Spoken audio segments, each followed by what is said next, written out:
Friends, आपका मेरे YouTube channel English with master ji में स्वागत है। ठीक है, आज की वीडियो में बात करने वाले डायरेक्ट ऑब्जेक्ट किसे कहते हैं और इनडायरेक्ट ऑब्जेक्ट किसे कहते हैं। ठीक है, पहले देखते हैं डायरेक्ट ऑब्जेक्ट। ठीक है, तो direct object usually is non living thing. मतलब ये हुआ कि डायरेक्ट ऑब्जेक्ट क्या होते हैं, नॉर्मली क्या होते हैं, नॉन लिविंग थिंग्स होते हैं। तो आप समझ लीजिए कि डायरेक्ट ऑब्जेक्ट को हम नॉन लिविंग थिंग्स से बोलते हैं। Non living things is called direct object. ठीक है, that is used in sentence, it is directly attached to verb. मतलब ये वर्ब के बाद ही आता है और इस सेंटेंस में लिखा जाता है। जैसे एग्जांपल, नॉन लिविंग थिंग्स के एग्जांपल लेंगे तो बुक हो जाएगा, बॉक्स हो जाएगा, पेंसिल हो जाएगा, कलम हो जाएगा, और क्या हो जाएगा, बक्सा हो जाएगा, और क्या हो जाएगा, किताब हो जाएगा, और गिलास हो जाएगा। ये सब क्या है, नॉन लिविंग थिंग्स है। नॉन लिविंग थिंग्स क्या है, डायरेक्ट ऑब्जेक्ट। ठीक है, और इनडायरेक्ट ऑब्जेक्ट किसे कहते हैं, जो लिविंग थिंग्स होते हैं। इनडायरेक्ट ऑब्जेक्ट जो लिविंग थिंग्स होते हैं, इट इज़ लिविंग थिंग्स, और ये नॉर्मली क्या होते हैं, नाउन होते हैं या प्रोनाउन होते हैं, और नॉन लिविंग थिंग्स होते हैं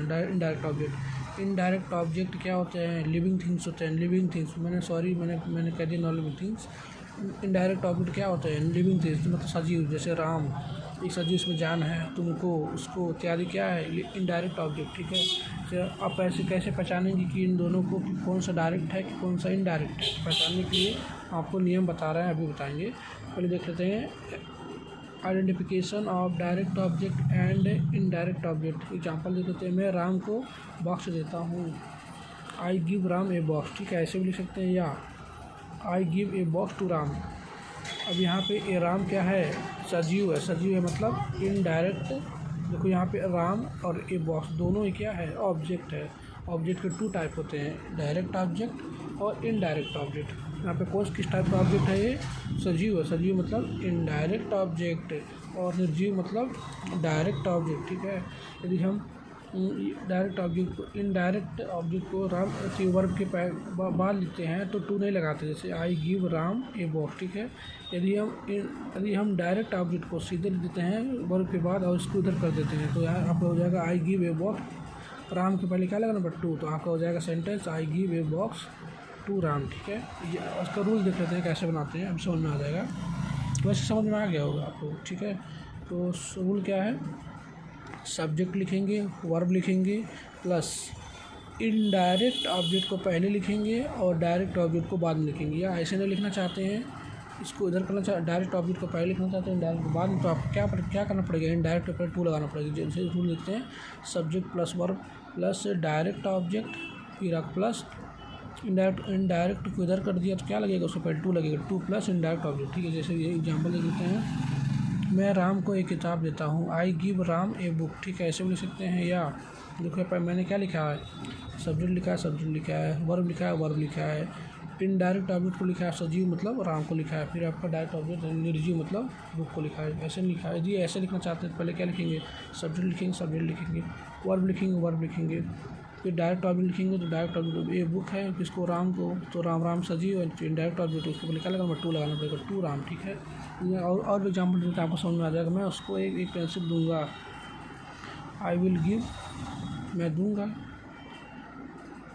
अब आप उसको लगाएंगे तो पहले आप लिखते हैं डायरेक्ट, दोनों नियम से बनाते हैं। पहले देख लीजिए, आई विल गिव ए, क्या पेंसिल है ना, सॉरी पेंसिल है, बुक लिख रहा हूँ, pencil, I will give a pencil, किसको, टू हिम। अब मैंने यहाँ पे सब्जेक्ट लिखा, और ये क्या है, हेल्पिंग वर्ब है। ठीक है, हेल्पिंग वर्ब है, मेन वर्ब ही है गिव, तो सब्जेक्ट हो गया, ये दोनों क्या वर्ब हो जाएंगे। यहाँ सब्जेक्ट क्या हो जाएगा, आई हो जाएगा, और वर्ब क्या हो जाएगा, विल गिव। ये दोनों वर्ब है, क्या है, ये हेल्पिंग वर्ब है, ये मेन वर्ब है, दोनों क्या है, वर्ब ही है ना।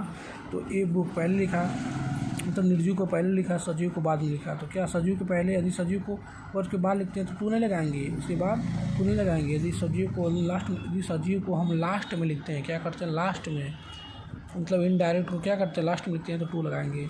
यदि इसको एक और नियम बताया तो उस नियम से बना देंगे तो आपका हो जाएगा I will give him a pencil. ठीक है friends, I will give him a pencil, him को पहले लिखा, सजीव को पहले लिखा तो टू नहीं लगा, उसके बाद निर्जीव को लिखा। ठीक है, मतलब डायरेक्ट ऑब्जेक्ट लिखा। अब यहाँ पे I will give a pencil, पहले ये सर जी को बाद में लिखा, सर जी को बाद में लिखा तो क्या लग गया, टू लग गया। आई होप फ्रेंड्स आपको समझ में आ गया होगा दोनों difference. Thank you friends, thanks for watching.